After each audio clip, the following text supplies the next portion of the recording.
అది నీ అనుమానం సంధ్య. అంటే అంటే ఇంకా నిజం ఒప్పుకోరా? ఆసుపత్రిలో రాత్రుల్లో అత్తయ్య దగ్గర ఉండగా ఇంటికి రాక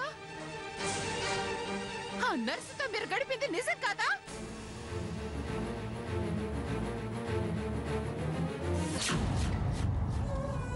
దాని మత్తులో పడి అనుక్షణం దాని ఆలోచనలతో ఇంట్లో నన్ను చేదరించుకోవడం, మాటి మాటికి కసురుకోవడం, చివరికి చివరికి కన్న కూతురు మీద చేయి చేసుకోవడం నిజం కాదా?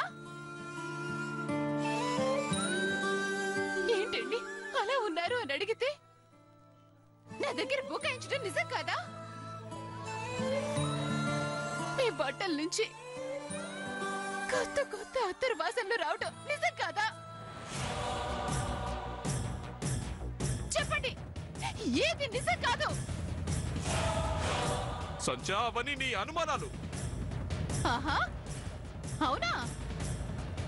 అయితే పొలంలో కూలీలకి కూలి డబ్బులు ఇవ్వమని అత్తమ్మ మీ చేతికి డబ్బులిస్తే కూలీలకు ఇవ్వకుండా ఆ డబ్బులు మీరు ఏం చేసినట్లు?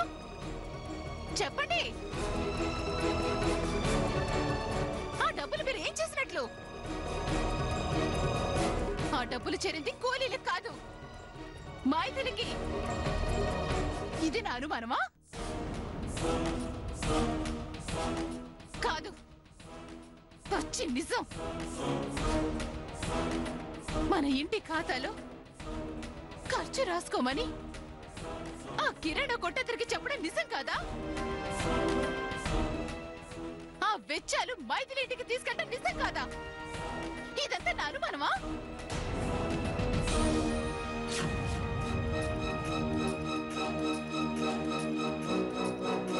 రాత్రుళ్ళు నేను రుక్కు నిద్రపోయాక చల్లగా తమరు ఆ మైథిలి ఇంటికి జారుకోవడం, తెల్లవారుతుండగా ఏమి తెలియని అమాయకుళ్లాగా నా పక్కన పడుకోవడం నా అనుమానమా?